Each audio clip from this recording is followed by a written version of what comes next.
Então, bom dia, oficialmente. Hoje nós vamos conversar durante essa manhã sobre a aliança. Vamos ver se nessa primeira parte, se a gente fala um geral e o Antigo Testamento, e na segunda parte a gente se dedica mais ao Novo Testamento, tá bom? Então, apesar do estudo parecer muito breve, né? Mas ele é muito rico de conteúdo e às vezes se torna necessário a gente dar alguns detalhes extras, né? Então vamos tentar, né? Ver o que a gente pode conseguir essa manhã, porque sempre é muita coisa para pouco tempo, né? Mas vamos lá. Vou pegar aqui a minha cola. Colinha, né? Então essa primeira parte que a gente vai ver é sobre o significado mesmo do termo aliança. E vamos fazer isso a partir do idioma hebraico, que é o que mais aparece na escritura, não é? Então, o termo hebraico para aliança é berit. Hoje em dia a gente pronuncia pouquíssimo esse né? E alguns chamam de brit, né? Porque o é bem rápido. Não dá aqui para a gente entrar em detalhe do idioma hebraico, deixa para lá, né? Mas você pode chamar de brit ou berit, né?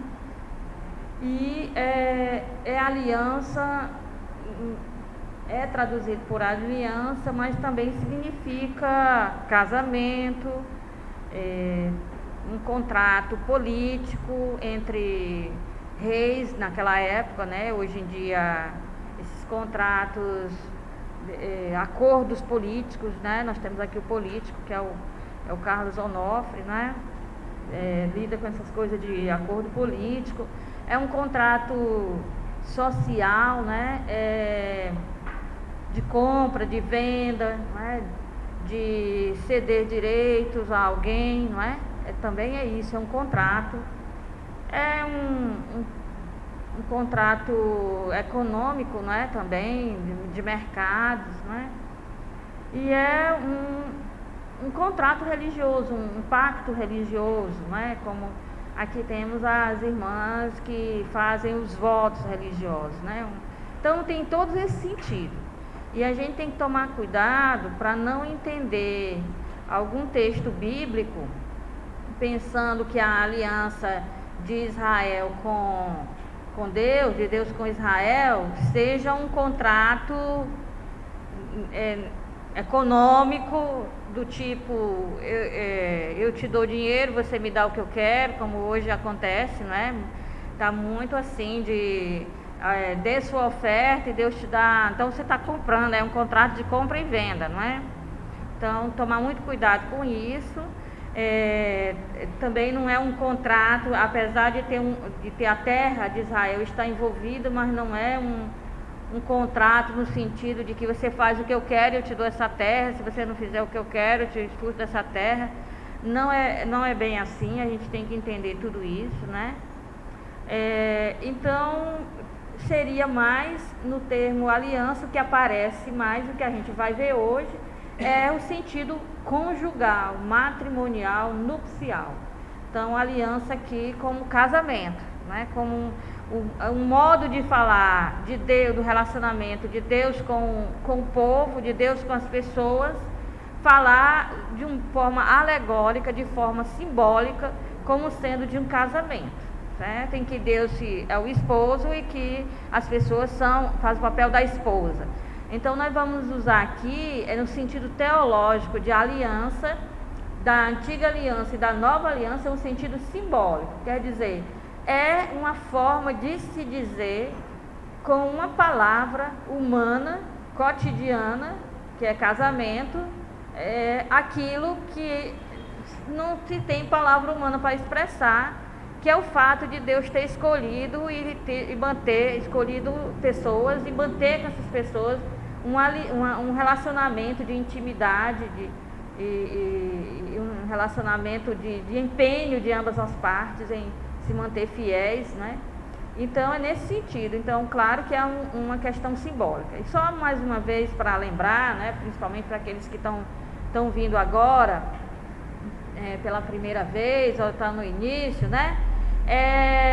Nós já falamos aqui outras vezes, para quem já está acompanhando há mais tempo, que simbólico não é sinônimo de falso, né? É uma ideia errada a respeito de simbólico. Símbolo é uma realidade que expressa uma verdade, né? Uma verdade tão profunda que não dá para se expressar na linguagem exata ou científica, né? Só dá para expressar se for numa realidade metafórica, né? Que se usa um símbolo, que esse símbolo vai dizer aquilo que nós não temos palavras para dizer, né? E um símbolo é uma realidade que tem múltiplos sentidos. Quando eu tenho o exato, tenho o sentido afetivo, tem várias coisas. Nós temos aqui a água, não é no sentido exato. A água são moléculas de hidrogênio e de oxigênio. É a fórmula da molécula H2O, não é? A molécula da água. Bom, mas eu nem me lembro de H2O quando eu estou com sede, não é? Então esse é só um sentido da água. Cristãos, né, de diversas igrejas se batizam para ingressar no corpo de Cristo. O corpo de Cristo é uma coisa simbólica, né? Quer dizer, a realidade da comunidade dos seguidores, esse grupo chamado de corpo, né, já é outra coisa, outra linguagem metafórica. Mas cristãos de diversas igrejas realizam o ritual do batismo para ingressar, para ser membro, não é, da igreja ou do corpo, né, que constitui do grupo, que constitui os seguidores de Jesus. Bom, nessa hora ninguém se lembra de H2O, né?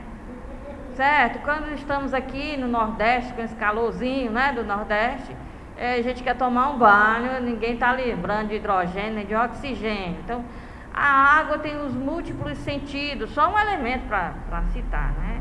E aí, por causa do uso cotidiano da água, ela passa a simbolizar muita coisa, realidades espirituais, né? Realidades psíquicas, realidades, não é, de relacionamentos, da água nós viemos, né? Do líquido amniótico que estava lá no útero de nossa mãe.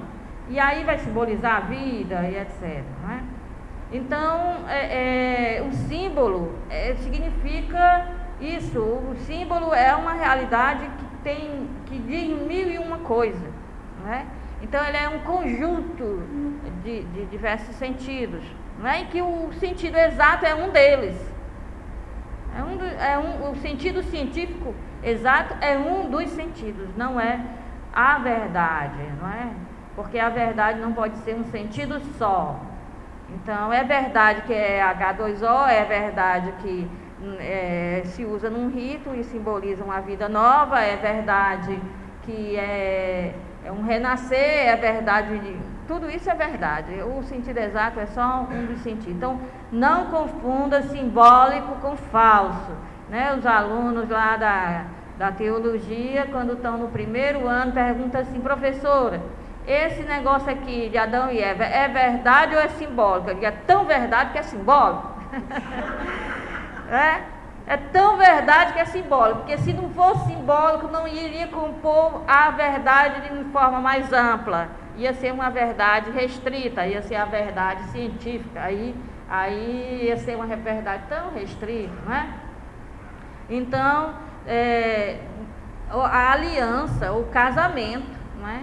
Que é o aspecto de aliança que nós vamos falar hoje para o sentido hebraico, para falar do relacionamento de Deus com as pessoas, é o sentido simbólico, é o sentido de que eu tenho que de alguma forma traduzir numa palavra esse relacionamento de Deus com as pessoas. E a melhor palavra para traduzir isso é casamento, por causa de tudo que significa, que é o casamento.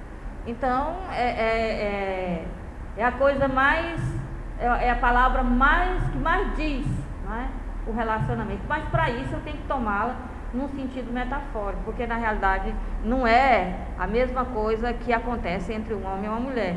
Então as pessoas disseram assim, uma vez eu terminei uma palestra, eu estava lá no Piauí e a minha família estava presente, e aí, aí alguém disse assim, é porque essa sua profundidade, é porque você é uma esposa de Cristo. Eu disse, a minha irmã também, ela está ali, ela é casada, tem 2 filhos, ela também é esposa de Cristo.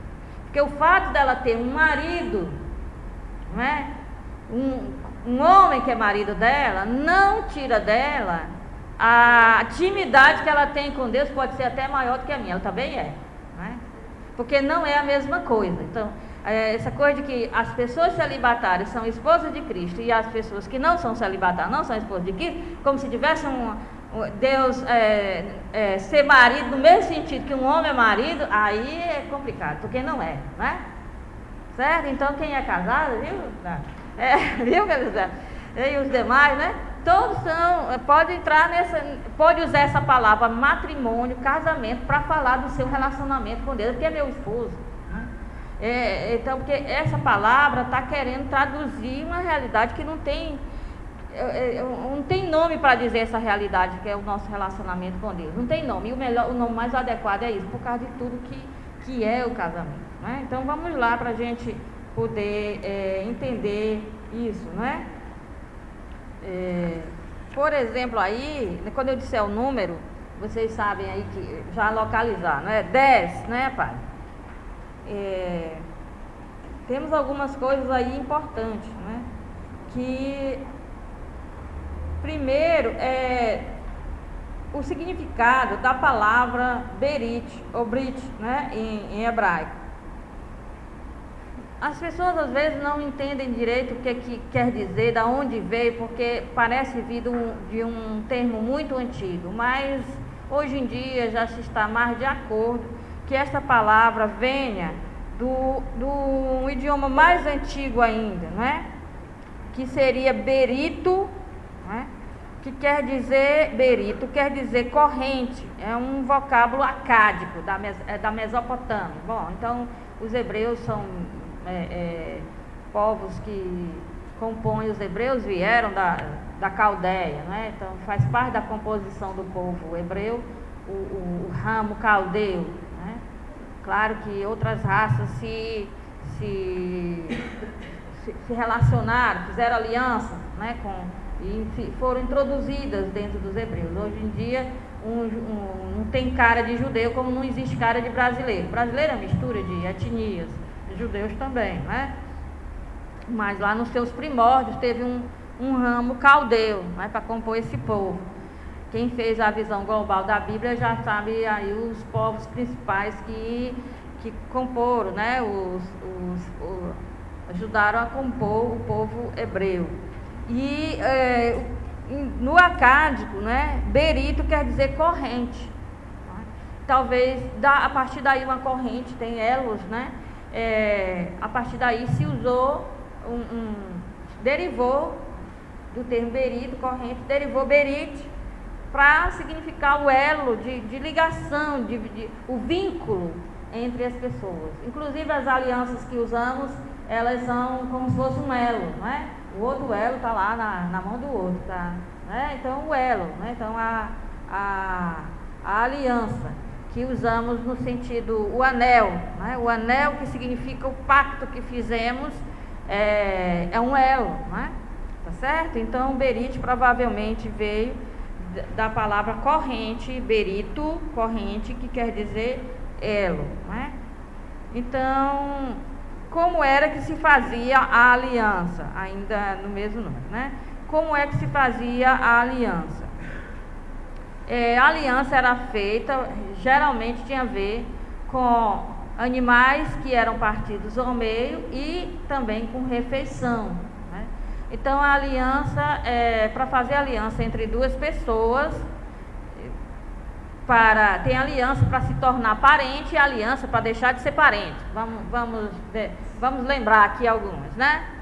Então A aliança para ser parente, por exemplo, para pertencer à mesma tribo, tem o pessoal lá de Siquém, que quando o príncipe de Siquém quer casar com a Dina, ou Diná, né, a filha do Jacó, né, tem que fazer uma aliança para poderem se tornar parentes. E tem uma aliança para deixar de ser parente. A Jacó, quando sai da casa de Labão, né, ele está com as filhas de Labão, a Raquel e a Lia, os netos de Labão, que são netos do patriarca, tudo pertence à tribo. Os filhos de Jacó não são de Jacó, eles pertencem à tribo, né? A tribo lá do Labão, que o Jacó era um servo de Labão, ele trabalhava, não é, lá, e se ele quiser ir embora, ele fica à vontade para ir, mas ele tem que deixar as mulheres, as crianças e as ovelhas que ele ganhou como salário. Salário dele, se ele fica na tribo, se ele sai da tribo, não sai nada da tribo, só sai você. Se você quer ir, já vai tarde, né? Deus lhe abençoe, mas você deixa tudo aqui, né? Sua mulher, seus filhos, suas ovelhas. E o Jacó não quer ir embora sem os filhos, sem a mulher, sem as ovelhas. Por isso ele aproveita que Labão foi tosquiar e é longe, e aí se manda, né? E Labão não gostou nada disso, tem que ir atrás. Então a gente tem que fazer uma aliança para deixar esse parentesco, para que Jacó possa se tornar uma outra tribo e Labão, eles serem tribos diferentes. E aí tem que ter lá o pacto deles e um monte de pedra para dizer assim, para servir de sinal da aliança. Toda aliança tem que ter um sinal. Então o Jacó promete que ele, o descendente dele, não passa daquelas pedras para frente, e eu não vou daqui para lá. E o Labão disse, nós não vamos de lá para cá. Então você fica para o lado de lá e nós ficamos para o lado de cá. Né? Também tem isso entre Abraão e Ló. Né? Abraão disse que para onde você for, eu não vou para o outro lado. Então Ló, muito sabia, disse, eu vou para aquele lado ali, o lado da terra fértil. E o que sobrou para Abraão? O deserto. Mas Abraão confia em Deus, então pode ficar com o deserto, que vai fazer o deserto frutificar, né? Tá certo? Então tem aliança para tudo se resolve com acordo, né? E aí tem um rito de aliança, e o rito de aliança pode ser uma refeição de comunhão, se a aliança for de comunhão. Então as pessoas matam o animal, oferecem uma parte do animal para Deus, coloca sobre o altar, um altar de pedra, não tinha templo, não tinha santuário, pega uma pedra virgem, não talhada, né, uma pedra não transformada, coloca lá, unge aquela pedra com azeite, né, que essa unção é uma coisa muito prática, ajuda a coisa que botar sobre a pedra pegar fogo, se a pedra já está com azeite, né. Então, como a gente diz aqui no Nordeste, lambuza essa pedra toda com azeite. Depois coloca parte do animal lá, parte da refeição, o pão, o pedaço do animal, né? Aquilo que eles vão comer, coloca lá uma parte sobre aquela pedra. Quem tiver ao redor também come a sua parte. Isso já tem feito um churrasco muito bom, né? E aí os homens, as mulheres e as crianças comem a parte dele, e o fogo representa Deus, e Deus também comeu a parte dele. Então tá todo mundo aqui de acordo. E essa refeição, né, nos ajudou a entrar em comunhão entre nós, né? A refeição faz que a pessoa entre em comunhão. Quem está em uma refeição com o outro está em comunhão com o outro, e estão em comunhão com Deus, porque Deus participou da refeição através do fogo, né? Isso aí eles são muito práticos, então não tem abstração. Se eu tenho que dizer estou em comunhão, eu tenho que fazer esse tipo de coisa, não existe abstrações, né? Eu tenho que fazer um ritual para mostrar, para ver. E isso é muito educativo, porque as crianças se criavam nisso, né? E aí crianças aprendem vendo, né? E aí podia ver. Hoje em dia a mídia investe muito em imagem, porque é assim que se entra na vida de uma criança, através de imagem, daquilo que se vê, né? Então as crianças iam sendo educadas nesses rituais.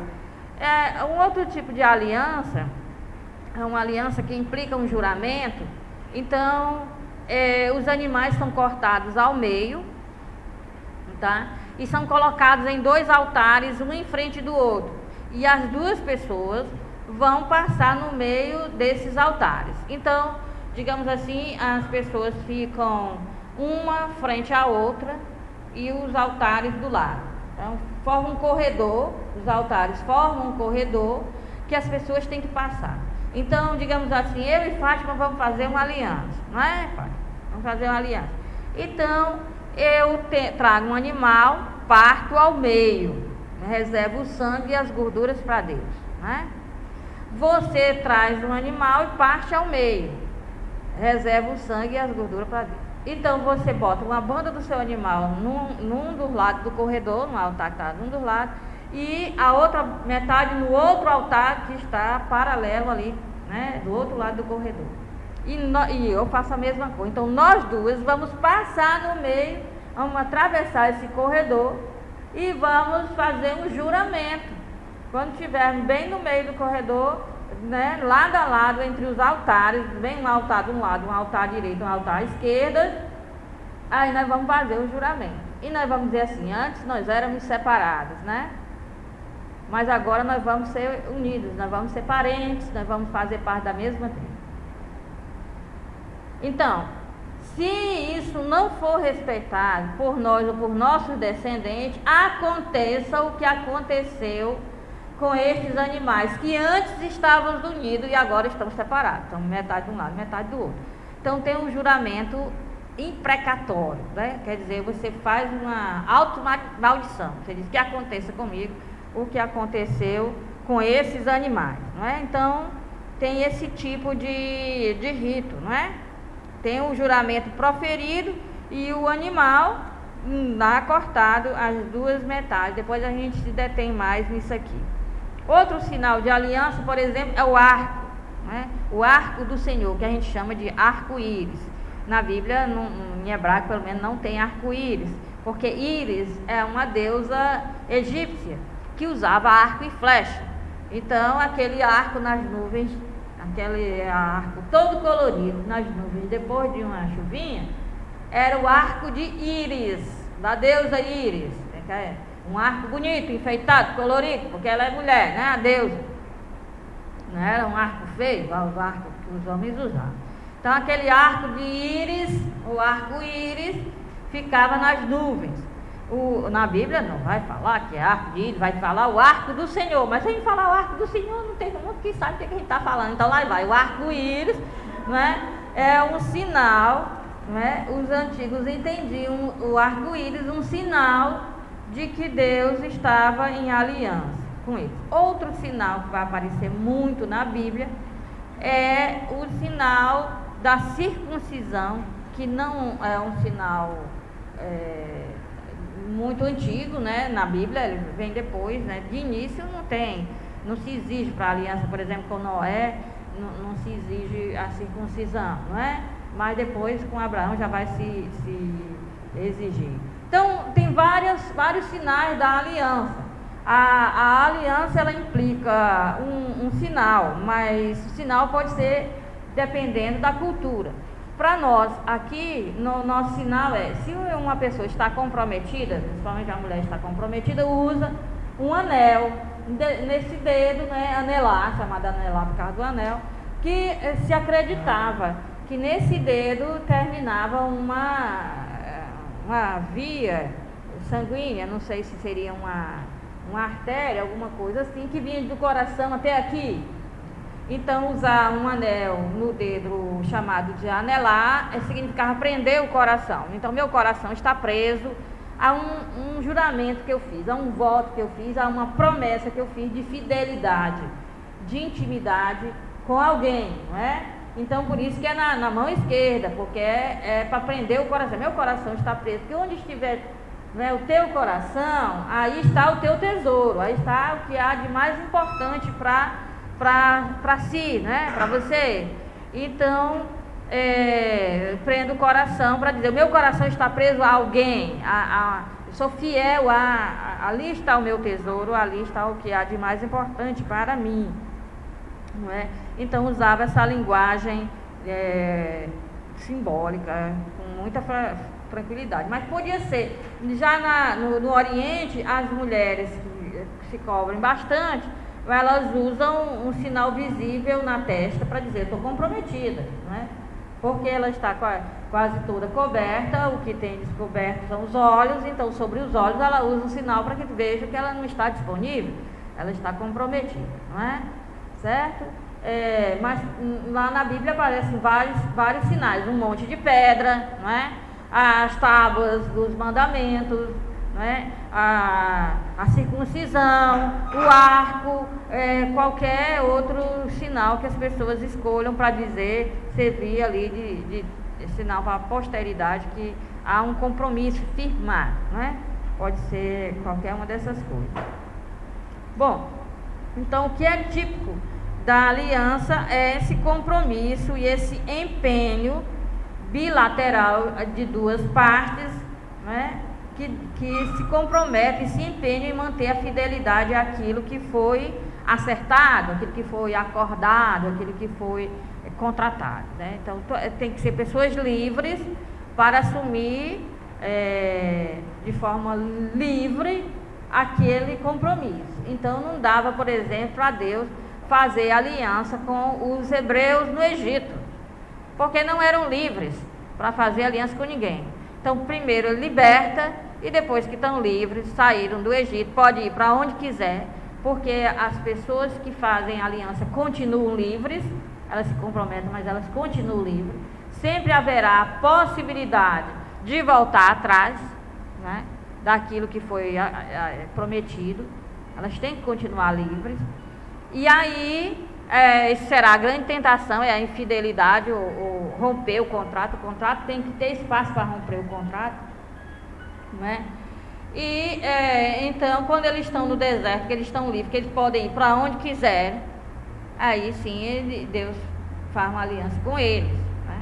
Aí celebram a aliança. Então há uma prévia dessa aliança, que é lá no Egito, numa refeição pascal que Moisés faz antes de atravessarem o chamado Mar dos Juncos, né? O que nós conhecemos, aqui chamamos de Mar Vermelho, que deve ser um dos canais, não é? Lá de Suez ou de Acaba, não é? Que tem lá. Então eles atravessaram uma região que pode ser coberta de água e conforme a maré dá para passar, não é? E não precisa ser literalmente o que está escrito, porque há várias poesias sobre essa saída do Egito, não é? O que a gente deve ficar de forma bem consciente e madura é que houve um milagre. Eles, escravos do faraó, conseguiram sair do Egito, não é? Com a ajuda de Deus, porque sozinho não conseguiriam, e conseguiu atravessar de alguma forma aquilo que estava entre a liberdade e o Egito, não é? E conseguiram atravessar com a ajuda de Deus esse val de água, e que depois os egípcios não conseguiram atravessar, não é? Seja porque a maré subiu, como alguns textos bíblicos dizem, que não sou eu que estou dizendo, são alguns textos, não é? Seja porque veio o vento do Oriente, o vento quente, e mudou a maré, não dá mais para, né? Dá mais para cavalos com aquelas quase que no Império Romano eram bigas, né? Aquelas carros puxados a cavalo que eram com rodas de metal, e esses aí que não, e com soldados com espadas e escudos de metal, não dá para atravessar uma água nadando, não é? Porque não vai dar certo, né? Com esse peso todo, certo? Então, de alguma forma, esses escravos conseguiram atravessar, não é? Então, antes que isso acontecesse, né? Antes que isso acontecesse, eles celebraram uma prévia na aliança, que foi numa refeição. Da mesma forma, antes de Cristo morrer na cruz, né, que ele concluiria a aliança na cruz, ele também teve uma refeição, que foi uma prévia, né? Já se celebra agora aquilo que vai acontecer, um evento futuro. O importante é saber que a aliança tem o sinal e que ela é realizada por partes que têm total liberdade para realizar isso. Ninguém é obrigado, porque senão não tem aliança. Ainda hoje na Igreja Católica, não é? Se um dos dois não está consciente sobre o que está dizendo lá no matrimônio, esse matrimônio não existe, né? Pode ter filhos, pode ter, mas o pacto nunca existiu, porque ou alguém enganou, não é? Ou a pessoa foi pressionada por alguma forma, não é? De alguma forma, teve uma pressão exterior para se casar, então não houve casamento, porque não houve a liberdade para firmar o compromisso. Ou então você firmou o compromisso pensando que a pessoa era de um jeito, a pessoa era radicalmente diferente, e aí você firmou o compromisso com uma pessoa que você não foi aquela que você viu lá. Se Jacó fosse católico, o casamento com Lia não teria valido, porque ele estava pensando que estava casando com Raquel, estava casando com Lia, teria sido declarado nulo, né? Tá certo? Mas o que valia era a lei de Labão, e o Labão disse: essa daí é a que eu tenho para te dar, e se você quiser a outra, você trata de trabalhar mais, né? Você está querendo se dar bem, mas eu me dou bem melhor do que você. Então, é basicamente isso. Pessoas livres fazem um contrato, não é? E fazem um pacto, fazem um juramento, fazem um voto, como você queira chamar, não é? Você diz assim: mas como assim Jesus disse que é para não jurar? Então, Jesus está falando sobre aqueles juramentos que as pessoas faziam na época dele. Por qualquer coisa juravam, que me aconteça tal coisa, aí tinha obrigação de cumprir, mesmo quando não era vontade de Deus, porque tinha mantido a palavra, ele colocava a palavra em primeiro lugar, tinha jurado e tinha que cumprir. Então ele diz para que você não vá contra a vontade de Deus, não jure, né? Mas não está se reportando ao rito do casamento, que você tem que jurar. No rito do casamento, os votos que você está empenhando a sua palavra diante de Deus, está empenhando fidelidade à pessoa diante de Deus, não é? Então tem que falar, não é? Tem que se comprometer, não é? Não se trata também daquilo que as pessoas diziam a respeito de Jesus, que as pessoas preferiam morrer no circo romano do que voltar atrás àquela profissão de fé que tinham feito, né, no início, que fazer a professar a fé diante da autoridade romana, e morria dizendo: eu, né, reafirmo que eu creio mesmo em Jesus Cristo, e não o Deus de Jesus Cristo que é o meu Senhor, e não o imperador romano. As pessoas morriam porque diziam isso, né, mas elas preferiam morrer do que voltar atrás a isso, né? Então, o ritual que se faz, esse ritual que eu falei para vocês, não é? Com os animais, ou com a refeição, ou com mergulhar em água, ou receber a Eucaristia, seja lá que ritual for, ou é a fração do pão, a ceia, ou é o mergulhar em água, ou é ser ungido com óleo, ou passar no animal, ou ficar cara a cara com um e dizer: eu te prometo ser fiel na alegria, na tristeza, certo?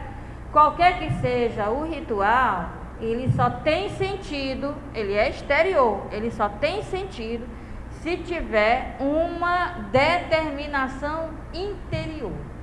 Senão ele não vale. Se for só o exterior, não vale, certo? Se a pessoa não for totalmente livre para se empenhar diante de Deus, não vale, certo? Porque tem gente que coloca uma mágica nos sacramentos, certo? Não vale. Tem que viver, né? Incenso aí, perguntando quem é católico, né? Aí, o número de católicos está diminuindo. Está nada.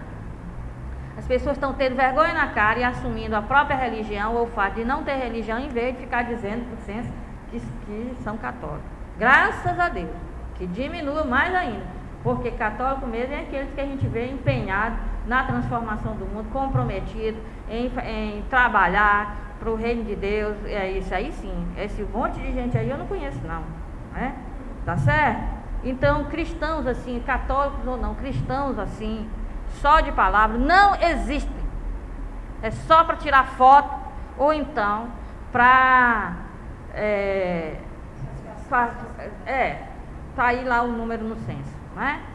Essa coisa de tirar foto é um amigo meu, que eu me mostrou uma foto de um final de retiro da congregação dele. Eu disse, nossa, mas gente, ele disse assim, é só para tirar foto, porque na hora que a gente precisa mesmo desse povo, são poucos que a gente conta. Eu digo, opa, pois desculpa aí, né? Essa aqui é ótimo para tirar foto, essa gente aqui é bom demais. Na hora da foto oficial tá muita gente. Nas fotos a família é unida. Saiu da foto, a família já está. Bom, então, 14 aí, né? 14, página 14. Então, vejamos aí que elementos fazem parte de uma aliança, não é? De uma aliança aqui antiga.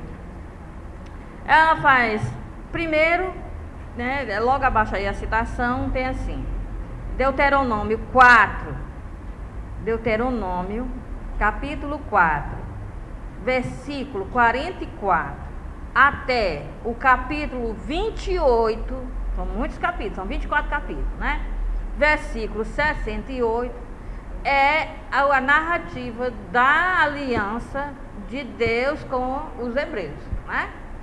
Certo? É uma das narrativas, uma grande narrativa. Tem uma.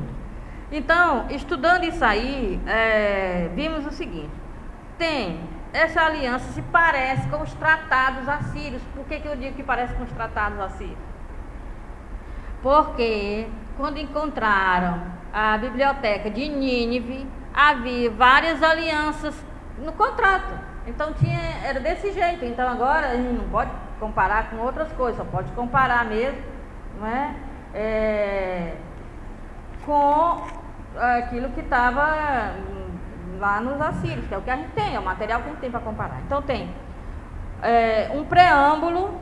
Nesse preâmbulo, aquele que é mais forte, porque assim, era próprio da antiguidade, os menores procuram os maiores para fazer uma aliança, exceto no casamento, que no casamento era o maior, que é o rapaz, né, o jovem, que procurava a família da jovem para fazer a aliança, né? Mas se não, por isso é que a aliança entre Deus e o povo é comparada com o casamento, é no sentido de casamento, porque é o maior que procura o menor para afirmar a aliança. Porque nos outros contratos, nas outras formas de entender a aliança, é sempre o menor que procura. Então, digamos, a minha tribo é pequena e está vindo aí um povo numeroso. Minha tribo não tem a menor chance de sobreviver a uma batalha contra esse povo. Então eu procuro lá a tribo do seu João, 91 anos e 11 meses, né? Procuro a tribo do seu João, e aí, tá quase 92, né? Então, e aí eu digo, seu João, o senhor tem muitos filhos, sua tribo é muito grande, é muito poderosa, não é? A minha tribo não dá um décimo da sua tribo, é pequeno. Tá vindo aí os assírios, vão acabar comigo, não vai sobrar nada, né? Vão pilhar, vão levar os jovens como escravos, vão levar os jovens para ser para o harém dos reis, dos generais. Eu preciso fazer uma aliança com o Senhor, para o Senhor me proteger.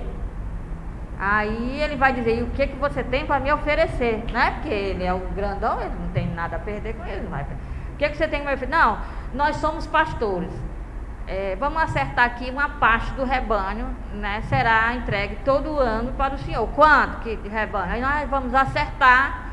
Então ele vai me proteger, não é? Quem quer que faça qualquer coisa comigo, aí já vai ser espalhada a aliança. O ritual da aliança vai ser público, para todo mundo saber. Ninguém mexe com a Ilha, porque ela fez aliança com o seu João, e aí aí o negócio não vai dar certo, né? Certo? Então, aí eu vou ficar pagando um tributo a ele, Então, ainda hoje tem essa palavra tributo para quando a gente quer honrar alguém, né? A quem se deve alguma inspiração ou alguma coisa, né? Agora está na época das monografias, os alunos têm tanta gente para agradecer, não é? Os tributos aí que tem a fazer para as pessoas que colaboraram com aquele. Então tem um preâmbulo que é assim, o maior vai se apresentar e vai dizer, eu sou tal, eu já fiz isso, eu não preciso dessa aliança, né? E vai esse preâmbulo é a apresentação, os títulos, né, do rei, né, que vai, o rei mais forte vai dizer seus títulos. Depois tem um prólogo histórico, que aí ele vai dizer os benefícios que vão ser concedidos, né? Ele, o seu João vai ser o sucerano e eu vou ser a vassalo, né? Então, que benefício? Ó, vou proteger contra os inimigos que quiserem destruir, vou fazer guerra para defendê-la e todos essa tribo da ilha, para que não caia como escravo de ninguém. Os benefícios que ele vai fazer por mim. E tem as exigências, né, do que eu tenho que fazer para ele, né? Aí, depois dessas exigências, tem as estipulações particulares. Vai dizer como que eu vou cumprir essas exigências, tá? E, por fim, tem as testemunhas. Nos contratos assírios sempre convocava os deuses para testemunhar. Na Bíblia não tem os deuses, então contrata as montanhas, o sol, a lua, a natureza, essas coisas para... E por fim tem as bênçãos e maldições. Se a ilha cumprir isso aqui, ela, né, vai sair lucrando isso, isso e isso. Se ela não cumprir, porque toda aliança ela exclui, ela tem um elemento excludente. Por exemplo, vocês foram se casar e vocês estão casados. Na hora que vocês prometeram fidelidade ao cônjuge, vocês já disseram, os outros estão fora, né?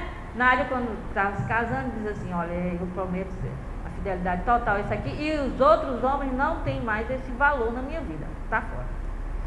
O problema de alguns homens é porque eles se casam e pensam que continuam sendo solteiros, né? Ele esquece do elemento excludente. As outras opções estão, né, nulas, elas não existem, né? Então, se você se compromete com alguém, é com aquele alguém ali e pronto. A mesma coisa acontece com... Cadê o seminarista? A mesma coisa acontece com os padres, viu, meu caro seminarista, que prometem, né, o celibato e aí esquece que excluíram a possibilidade contrária, né? Então, tem que ser livre, ninguém é obrigado, é livre. Se quer livre, é livre. Então, você, quando escolheu um tipo de coisa, você excluiu as outras opções, né? Então, as maldições, tem as maldições caso, né, nas alianças antigas, tem as maldições para quem não cumprisse a aliança. Obviamente, né, assim mais que se tratam as coisas.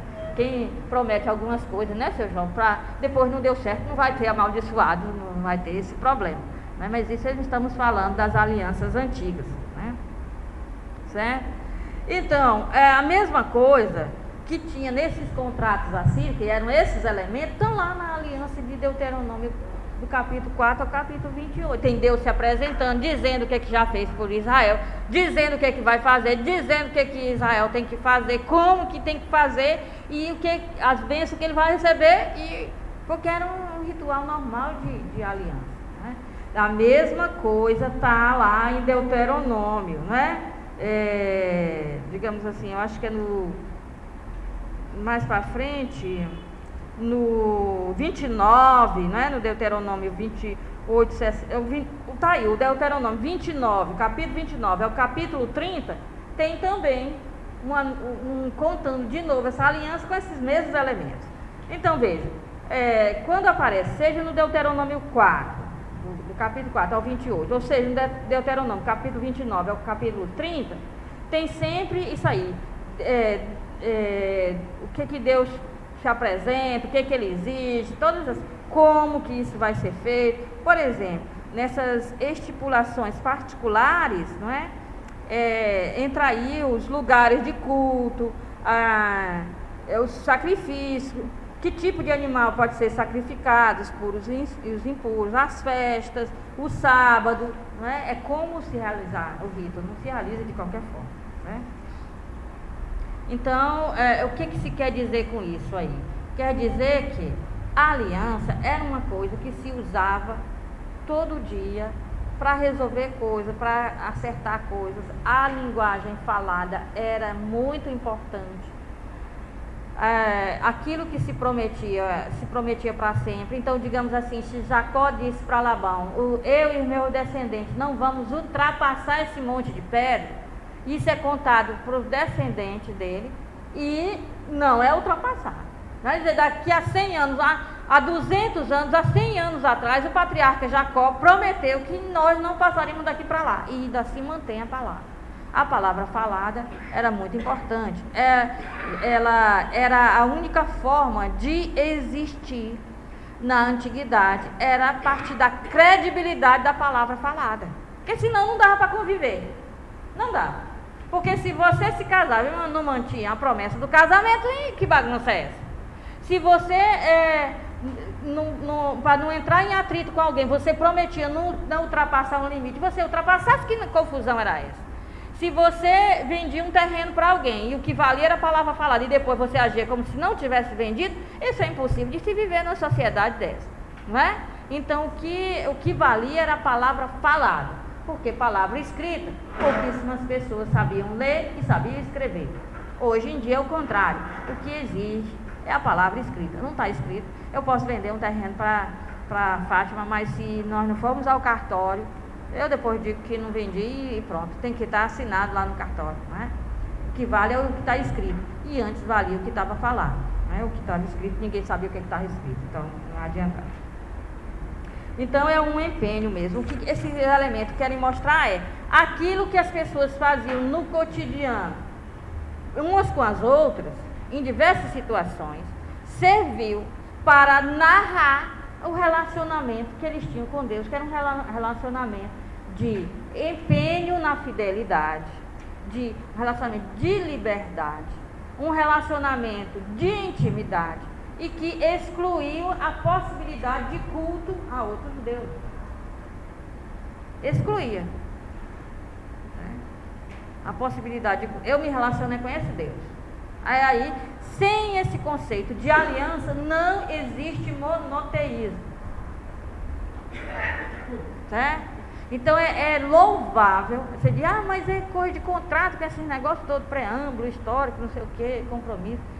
Sim, mas num ambiente politeísta, em que as pessoas adoram centenas, às vezes, de deuses, é impossível instaurar o monoteísmo sem o conceito de aliança. Porque na hora que você se compromete com Deus de Israel, você diz, eu excluo as outras possibilidades. É só assim que o monoteísmo pode se instaurar. Se não tem aliança, não tem monoteísmo. Porque se você não se comprometeu com Deus de Israel, num rito, não reconhece no Deus de Israel um relacionamento de intimidade, de empenho mútuo, né? e se manter fiel, você não adora só o Deus de Israel, você adora o Deus de Israel e todos os outros. Então não tem possibilidade de instaurar. O pessoal diz assim, mas essa coisa do Antigo Testamento, meu Deus do céu, um contrato com Deus. Aí depois parece que Deus não faz as coisas pela gente, se não for para cumprir contrato, não sei o quê. Gente, estamos falando de muito mais de 3.000 anos. Estamos falando num ambiente que o normal era ter muitos deuses. Sem aliança não há monoteísmo. Ok? É um artifício, até uma inspiração de Deus ao povo de Israel para tratar o relacionamento que tinham com o Deus de Israel como aliança. Porque senão, não tem monoteísmo. Não tem possibilidade de monoteísmo. Aí eles podem, sem firmar, eu vou adorar somente a ti, não tem possibilidade de adorar só a Deus. Eles fazem um juramento, colocando a própria vida em risco, se não adorarem o Deus de Israel. Eles colocam a vida dele em risco. Eles dizem, que aconteça comigo, o que aconteceu com esses animais, se eu não tiver só Deus por único Senhor, por único Deus, o Deus de Israel. Eles vão cumprir, eles vão ser tentados a não cumprir, como toda pessoa que faz aliança é tentada a não cumprir, vão ser tentados a não cumprir a aliança, mas eles vão sempre lembrar que eles fizeram um juramento, se auto-amaldiçoando, se não cumprir. Assim como quem trai os seus compromissos também, na hora que está traindo, está se lembrando de que tem um compromisso. Então, é claro que se trata de um antropomorfismo, não é? Quer dizer, se dá a Deus características que são humanas, mas não tem outro jeito da Bíblia falar sobre Deus. Não dá para os hebreus falarem do Espírito puro, não dá. Porque é muita abstração, eles não dão conta. A humanidade é criança, gente. A humanidade nessa época é criança. Eu me lembro do meu pai tentando ensinar matemática para gente. Então, um dia ele pegou os garfos e as facas lá do faqueiro da minha mãe, colocou sobre uma mesa e começou a juntar os garfos e as facas para somar, não é? E eu, muito pequenininha, ele disse que eu tinha vocação para ser filósofo. Porque quando ele pegou um garfo mais uma faca, o que dá? Eu olhei para ele e disse, talher. Aí ele disse, essa menina tem vocação para filosofia. Eu abstraí, né? Coisa que criança, né? Que é o concreto. Por isso que quando ensinar matemática tem que pegar as maçãs, tem que pegar os brinquedos, tem que pegar o garfo e a faca, tem que pegar alguma cor concreta para ela ver esse mais esse. Tá? Eu, claro que não me lembro disso, mas ele conta isso para todo mundo, né? Talher, né? Quer dizer, a criança diz 2, né? Aprender a dizer 2, esse aqui, mas esse aqui dá 2. Então, a humanidade é criança. Não dá para falar de Deus como espírito puro. Tem que falar de Deus como o pai, o pastor, não é? O pastor dos rebanhos, não é? Um pai que te dá uma sua, se não cumpriu o que prometeu, menino. Tem que aprender a manter a palavra, senão tu apanha. É assim que se ensinava as crianças a manter a palavra, a não mentir, não leva a surra. Então tem que Deus trata Israel como um pai trata um filho criança. Não dá para ser diferente. Não dá para eles serem fiel a Deus e serem monoteístas se não tem uma aliança e eles não têm medo de ser amaldiçoados porque fizeram um juramento. Concreta. Né? Estamos lá há milhares de anos atrás, né? 2013. Então eu acho interessante, né? O Jacir de Freitas, um livro que tem sobre a sabedoria, né, no sentido hebraico, que a gente viu da vez passada, né, teologia sapiencial, ele diz assim, não dá para pegar a Bíblia e tratá-la como se eu fosse colocar em prática daqui, já, o texto do jeito que está. A Bíblia é um presente, eu tenho que desembrulhar o presente. Não tem todo um jeito de desembrulhar esse presente. Então, eu não posso simplesmente pegar um texto de aliança e aplicar para agora. Eu tenho que entender o sentido da coisa. E aí, entendendo o sentido da coisa, eu posso... Mas ela não foi escrita para 2013. Esse texto de aliança são os textos mais antigos. Esses textos foram tradição oral há mais de 3.000 anos. Então, com licença, vamos respeitar, não é, a infância da humanidade, certo? Então, a fórmula básica da aliança é essa. Vós sereis o meu povo e eu serei o vosso Deus. Era o que Levítico 26:12, né, que está essa frase. É a promessa da aliança. Assim como no casamento, né, está no livro de Cânticos, capítulo 6, versículo 3. Eu sou do meu amado e meu amado é meu. Né? Eu sou do meu amado e meu amado é meu. Uma vez tinha Cânticos 6:3. 19. Então, eu conheci uma postulante que tinha uma blusa que ela escreveu assim, eu sou do meu amado e meu amado é meu. Estava no início do postulantário. Eu disse, eita, mas essa aí tá, tem jeito, vai para frente daí, né? E aí, bordou essa blusa, né? Eu sou do meu amado e meu amado é meu. Mês seguinte, ela pediu a mestra lá para sair porque estava apaixonada. E eu disse, vale, ela é do amado, o amado é dela. Só que eu estava pensando no amado diferente. O amado era outro. Mas tudo bem, seja feliz, né? Eu descobri que eu estou apaixonada, eu tenho que sair. Depois vai com Deus, minha filha. Se você é do seu amado seja seu. Né? Então, essa parte do antropomorfismo eu já fiz. Deixa eu ver o nosso horário aqui, porque também vocês têm que tomar um cafezinho. Daqui a pouco. Então, nós estamos aí no número 2, a linguagem matrimonial no Antigo Testamento, tá?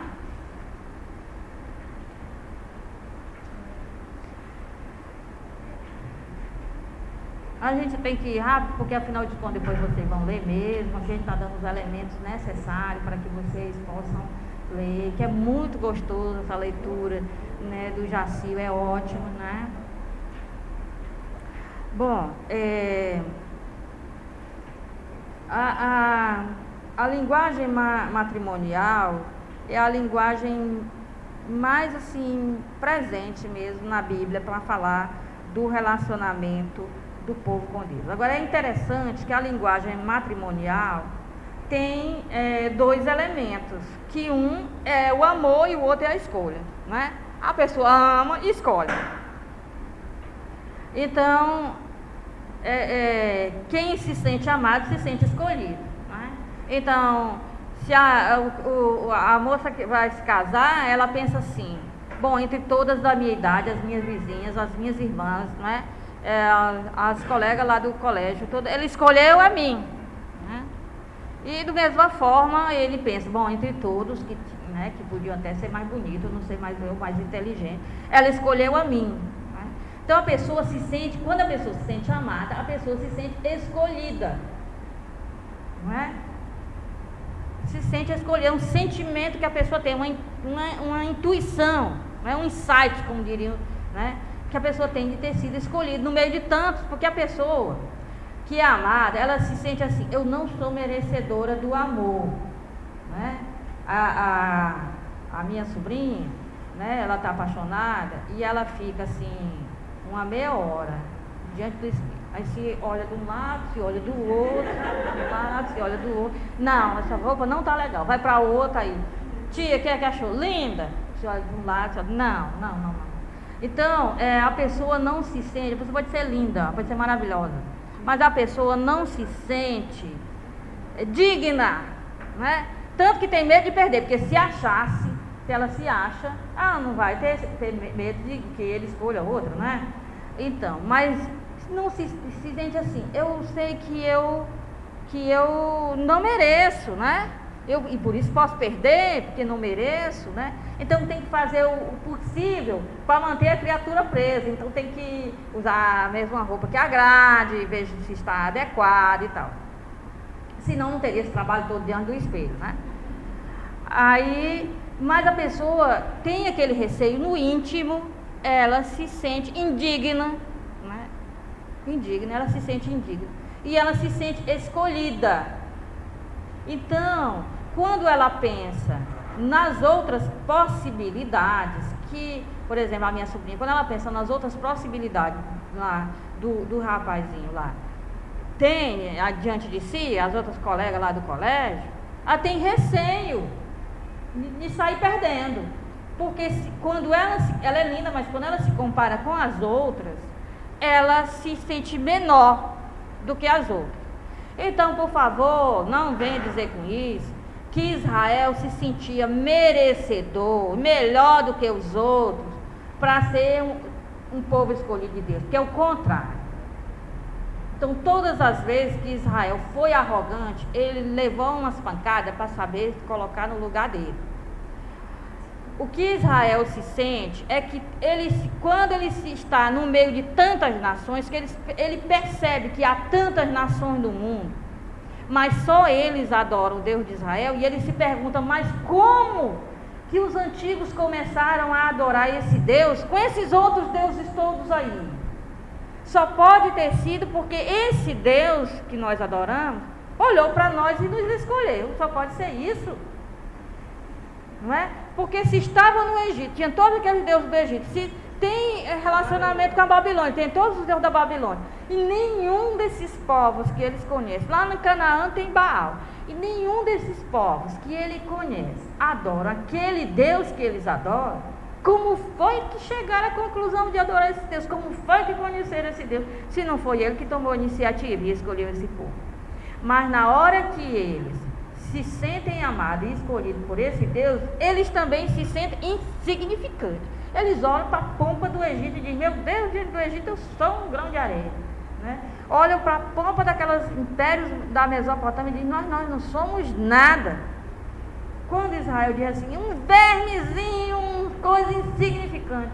Ora, quando eles estão diante de uma cidade grande, chamada Jericó, e eles mandam os batedores, os espiões, para ver como é que é, a maioria dos espiões que voltam diz assim, nós somos gafanhotos perto deles, eles esmagam a gente debaixo dos pés na hora que eles quiserem.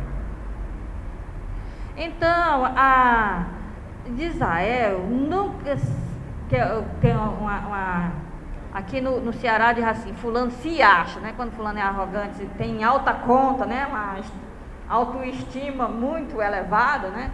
A gente diz, fulano se acha. E um amigo meu diz assim, quem se acha nunca se encontrou. Isso aí é um pastor, pastor Jansen Viana. Quem se acha nunca se encontrou na vida. Porque se tivesse se encontrado, se acharia menos, né? Não tanto. Então, Israel não se sentia melhor do que ninguém, se sentia insignificante, se sentia muito mais amado por Deus por ser insignificante. Agora, teve horas que Israel se sentiu arrogante.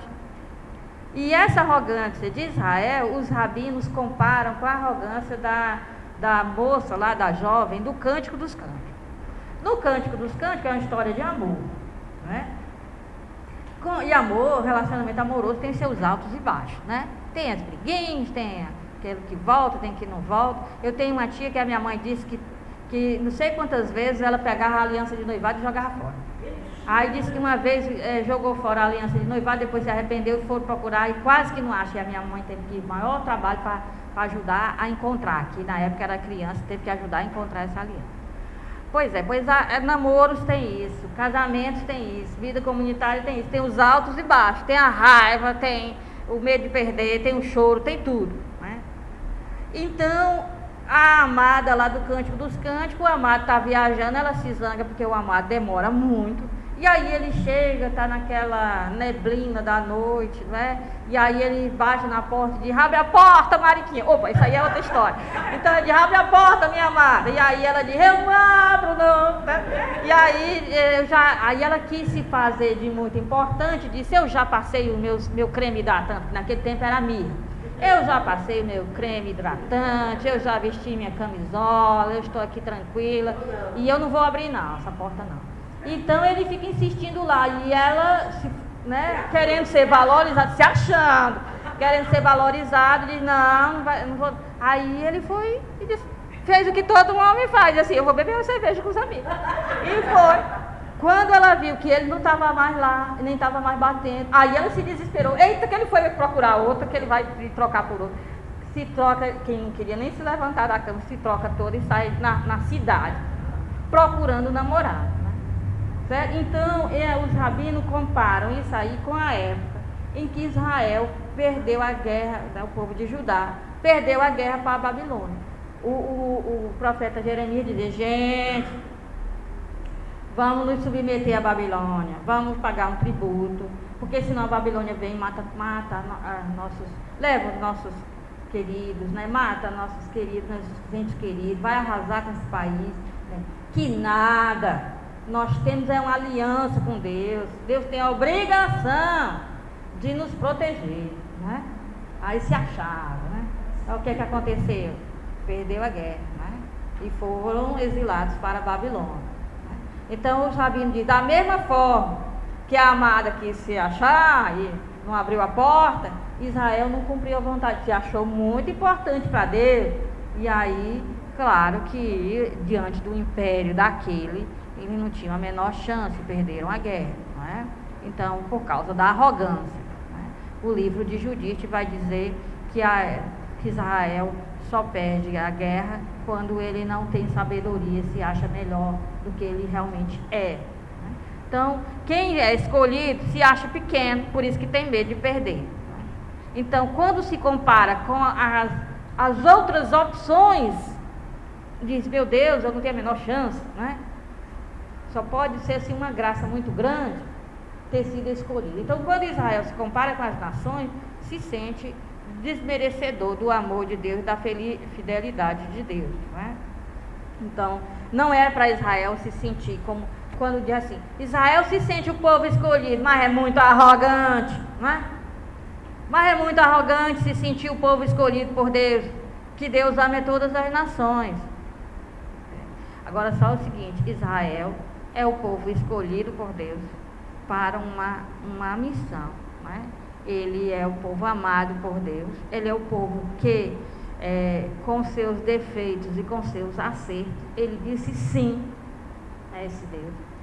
Devemos a Israel, como diz Paulo na carta aos Romanos, devemos a ele o monoteísmo, devemos a Israel um Messias, devemos a Israel as alianças, as promessas, as escrituras, nós herdamos tudo isso dele. Nós devemos tudo isso aí a Deus. Nós também não devemos ser arrogantes. Então a carta aos Romanos vai falar da arrogância de Israel, quando se sente melhor do que os outros, e da arrogância das nações que acham que Israel não é amado por Deus, que Deus não gosta de Israel por causa do que aconteceu com Jesus, e que a vez de Israel já passou. Então é a arrogância das nações também, né? Então Paulo, na carta aos Romanos, vai falar dos dois tipos de arrogância, né? Então a linguagem nupcial é muito interessante. 21, vamos aí, 21. É o que nós estamos aqui.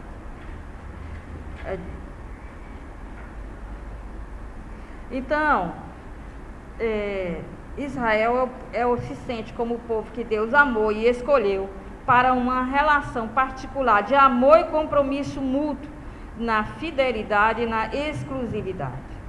Então, do Gênesis até o Apocalipse, o povo que ama o Deus de Israel, seja ele aqueles que são descendentes dos israelitas, ou são israelitas de coração, e aqueles que se agregam a Israel a partir de Jesus Cristo, porque o que existe é um povo escolhido, e os demais povos são colocados em pé de igualdade, na mesma escolha que Israel.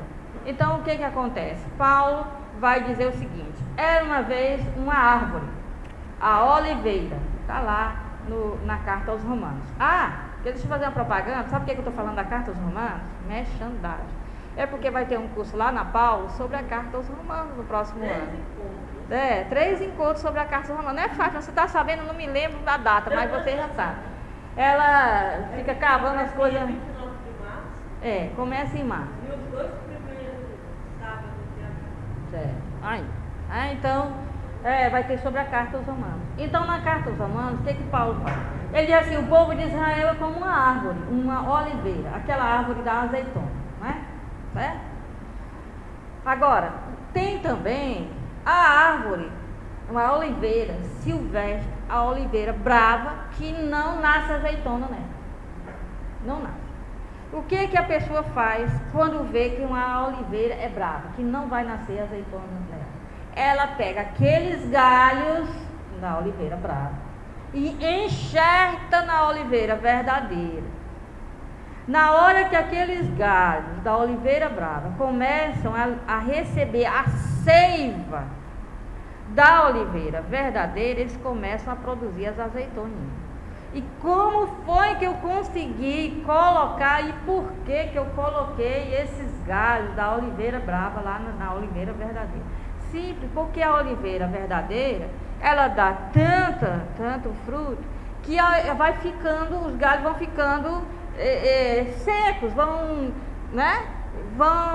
definhando, né, por causa da produção. Aí corta aqueles galhos que não estão mais produzindo, corta. No lugar dele, enxerto da oliveira brava. E aí, aquela árvore continua produzindo cada vez mais azeitona. Então, o que ele vai dizer? Tem o povo de Israel, é o povo escolhido. Mas teve alguns que não produziram fruto. O que Deus fez? Dá licença, eu preciso de fruto. Corta aqueles ali, pega os estrangeiros, brasileiros, franceses, sei quem, coloca lá. Como é que coloca isso? Através de Jesus. Através de Jesus. Coloca lá, enxerta, para que produza fruto. Mas não houve um abandono de Israel. O povo escolhido está lá, é aquela árvore. O que foi é que foi agregados a ele porque essa árvore é a árvore do monoteísmo. Os povos estrangeiros eram todos politeístas. Quem aderiu a Jesus aderiu ao monoteísmo e foi colocado lá. Então continuamos com o mesmo povo escolhido. Nós foi agregados a Israel. Aí essa história de que lá no Antigo Testamento são os judeus, Israel, agora somos nós. Não! O que nós fizemos foi ser agregados a eles. Certo? Agregados a eles, fazemos parte disso. O que nós fizemos é que nós não éramos incorporados a essa esposa e agora a esposa é uma só. Então, tem membros dessa esposa, se a gente compara, né? O Cristo, né? Então, essa comunidade dos que servem ao Deus de Israel recebeu novos membros. É uma família que recebeu novos membros. E Paulo usa a expressão imputados em justiça. O que é imputados em justiça? É o oposto de amputado. Amputado todo mundo já sabe. A gente vai amputar um membro que está nos prejudicando para a gente não morrer. A gente faz a amputação. O imputado é colocar um que nunca existiu. Não fazem imputação em nós. A pensou? Fátima receber mais uma cabeça, ficaria mais pensante ainda. Não existe, só existe amputação, né? Não existe imputação, né? E aí que Paulo usa esse termo, né? Como se alguém recebesse um membro estranho que nunca teve. E aí aquele membro estranho que não nasceu comigo vai agora fazer parte de mim, né? Para ser eu mesmo. Então não há uma substituição de Israel pela igreja. Não há um novo povo, há um povo renovado. Então não há isso. Todos nós somos israelitas, todos nós. Todos nós somos servidores do Deus de Israel. Todos nós estamos nessa aliança antiga e nessa nova aliança. Porque se a gente estivesse só na nova, sem necessidade da antiga, o que faz essa escritura aqui, esse tanto de livro na minha Bíblia? O que faz ele aqui? O que ele está fazendo aí? Se ele é cor do passado, se não vale mais, o que está fazendo aqui na minha Bíblia? Para eu poder cobrar dízimo, é para isso que serve o Antigo Testamento. Porque é o único lugar onde fala de dízimo é o Antigo Testamento, serve para cobrar dízimo. Certo? Acharam uma coisa boa para o Antigo Testamento, serve para alguma coisa, para cobrar dízimo, falar do dízimo. O resto não fala não, que é cor do passado, só o dízimo que não é do passado. Um dia desse um me perguntou assim, Aila, tem dízimo no Novo Testamento? Não. Não tem dízimo no Novo Testamento? Não. Quer dizer que a gente não tem que dar nada? Não. Não, o Novo Testamento tem assim, de tudo. 100%. Aí a pessoa disse, desse jeito não. Eu digo, então não siga. Então não me pergunte o que é que o Novo Testamento está dizendo. Não me pergunte. Porque os cristãos tinham tudo em comum. Eles chegavam lá e colocavam tudo. Tudo não. Então pronto. Então não pergunta o que é que tem no Novo Testamento não. Aí ele disse, eu prefiro ficar com o antigo. Eu disse, fica tudo bem. Fica com o antigo. Não é? Então veja, essa linguagem matrimonial é uma coisa muito importante. E aí essa linguagem matrimonial vai aparecer aqui no Gênesis, por exemplo, né? A linguagem matrimonial, que depois vai ser usada como a aliança, né? Em duas palavras. Eu acho interessante, no Gênesis 2, né? 22, por exemplo, é uma coisa muito interessante que às vezes eu brigo por causa dessa passagem, né? Tem até um artigo do Padre Caetano sobre essa passagem. E a gente tem que ver Gênesis 2, 22, né? Deixa eu ver aqui se é o 22 mesmo.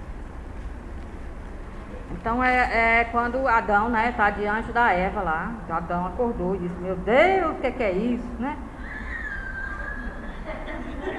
Eu nunca tinha visto uma mulher na vida dele e ficou perturbado. Não sabia nem o que estava dizendo. E aí ele foi e disse assim, 2:22, Gênesis, depois que diz que Deus tirou uma costela de Adão, né, e formou a mulher. Aí, essa Bíblia bem aqui, da CNBB que eu estou usando, eu trouxe de propósito, né? O coordenador dessa Bíblia é o Padre Côniges, que foi meu professor de Bíblia, né? E o Padre Côniges entende muito bem o hebraico. Então, veja só, ele colocou uma nota, né, de rodapé nessa Bíblia, E a nota de rodapé tem assim. Cadê? Do 222. No 221 tem a nota do rodapé assim. Costela, aí lá na nota de rodapé. Cela, um dos lados. Abre parênteses e diz assim: a mulher é a outra metade. Aí eu fiquei com raiva.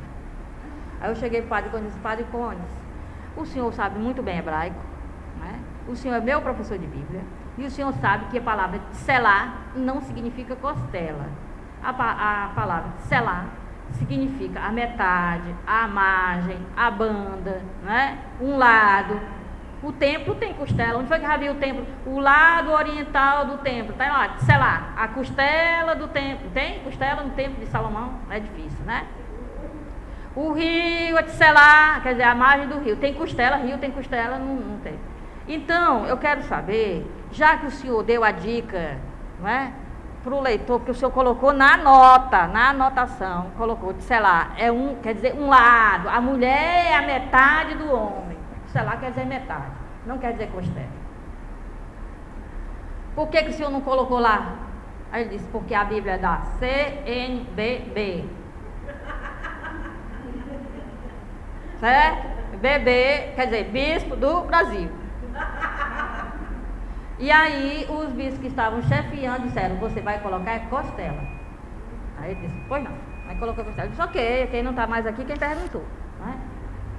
Então veja, se acostumou a traduzir: a mulher foi tirada da costela do homem. O que o texto hebraico diz é: a mulher é a metade do homem. Deus pegou, a parábola é essa: Deus pegou, é uma coisa para falar de casamento. Aqui está falando de casamento. Por isso o homem deixa seu pai e sua mãe, se une à sua metade, né? Certo? Então está falando o seguinte: que as pessoas que estão apaixonadas é que como se uma fosse a metade da outra, e duas metades que querem se encontrar e formar uma existência só. É uma existência compartilhada. Existência compartilhada numa mentalidade concreta hebraica quer dizer uma única. Carne quer dizer existência. Carne não quer dizer corpo, carne não quer dizer pecado. Carne quer dizer só a existência humana, naquilo que ela é, cheia de defeitos, de acertos. Uma existência limitada, né? O verbo se fez carne, a palavra se fez carne. Quer dizer, o Filho de Deus se tornou um ser humano como outro qualquer. Carne quer dizer a existência humana, se tornou uma existência humana. Não tem nada negativo em carne. Agora, carnal quer dizer a pessoa que vive de acordo com os seus instintos puramente humanos, sem colocar a fé em primeiro lugar, sem colocar a razão em primeiro lugar, não é? Então, e aí, quando aí diz que o homem acordou, e a gente vai ver que lá em Abraão também, quando Deus vai fazer a aliança, Abraão tem que dormir, porque esse dormir aí tem um significado muito profundo, não é? E aí Adão, que não sabe o que está dizendo, diz assim: desta vez é osso dos meus ossos, é carne da minha carne. Ela será chamada humana, porque foi tirada do homem, né? Quer dizer, é muito mais profunda essa tradução. Ela será chamada humana, né, do que mulher. Quem diz homem, mulher. Mulher é um termo muito pejorativo. Mulher é da mesma raiz de mula. Então não é legal, né? Então, em latim não dá certo. Então, em hebraico, ish é o masculino, ishá é feminino. Então, é o homo, a oma. Pronto. Então, por isso deixará o homem, pai e mãe, e se unirá à sua mulher, e serão uma só carne, uma só vida. É um texto do Gênesis, é um texto matrimonial. Na mesma hora que fala da criação do homem e da mulher, essa parábola já diz assim: por isso que se casa. Eles se casam por quê? Porque há uma atração das duas metades. É por isso que se casam. É um texto para dizer por que se casam? Porque duas metades se encontraram. Não está querendo falar aqui de outra coisa a não ser do casamento. E aí, quando Jesus vai usar esse texto lá no Novo Testamento, vai usar o texto falando de casamento. Os saduceus dizem: não há ressurreição, porque se uma pessoa casar com vários maridos, quando ressuscitar, ela vai ser esposa de 7 maridos. Como é que fica? E aí Jesus vai citar esse texto, né? Quando ele fala do divórcio, ele vai citar esse texto. Quando diz assim, divórcio é por causa, é de um jeito, é porque a pessoa não conseguiu mais estar junto, é porque o coração disse, não dá mais. Ele chama de dureza do coração, quer dizer, não dá mais para perdoar, não dá mais para conviver, não dá mais. Então, por causa disso, as pessoas se separam. Mas não era a intenção de Deus, é uma coisa humana. A intenção de Deus, viu, seu João, sem nenhuma condenação, a intenção de Deus sempre foi que as pessoas permanecessem juntas. Mas não dá. Não dá porque somos humanos, às vezes não dá. Né? Mas a intenção é que permanecêssemos sempre naquela mesma intenção. Né? Certo? Então, ele fala da Tselá, que é a metade. Então, quando ele menciona casamento aqui, entre duas metades, um não é mais do que o outro. Quando eu digo duas metades, quando eu digo Tselá, eu estou dizendo de pé de igualdade de dignidade. E aí, osso dos meus ossos, né? Hexen quer dizer eu próprio, osso quer dizer eu mesmo. É engraçado aqui a nota, né, página 23, a notinha diz assim, Hexen, raiz, esta raiz na língua hebraica se refere a tudo o que é estrutura ou estrutural. Osso como estrutura do corpo, substantivo como estrutura da linguagem, ego, eu, como estrutura psicológica. Como se vê, é esta última que permite o comentário na sequência do texto. Quer dizer, sou eu mesmo, é como se fosse eu me encontro nessa pessoa. Eu não vou me encontrar em mais nada no mundo. Quer dizer, quando existe o amor, a pessoa se encontrou quando viu o outro. Ela encontrou um sentido para continuar a viver, para a sua vida, quando viu o outro. É isso que ele quer dizer, ossos dos meus ossos. Né? Quer dizer, é a minha estrutura, é aquilo que me mantém de pé. É aquilo que não me deixa cair, é aquilo que protege os meus órgãos vitais, a minha vida, né? Da falta de sentido, etc. É um texto belíssimo, que a gente diz assim, Adão ficou tão atordoado que não sabia o que estava dizendo, né? Mas Adão não estava atordoado nenhum, ele estava, aqui nessa parábola, Adão está fazendo o maior elogio que um cara podia fazer a uma mulher. Agora, Felisberto, você chega em casa, olha para a Ana e diga assim, você, como é que é? Você, isso sim é osso dos meus ossos. Aí ela não vai entender nada e você explica a nossa conversa aqui, tá certo?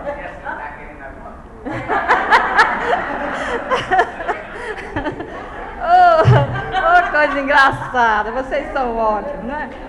Então, gente, a irmã Rosiane está por aí, eu acho que está querendo dizer que a gente está com uma conversa boa demais. Mas a gente tem que sair para um cafezinho. E depois a gente só dá uma pincelada aqui no Antigo Testamento e já passa para essa linguagem matrimonial no Novo Testamento, tá certo? Então vamos lá.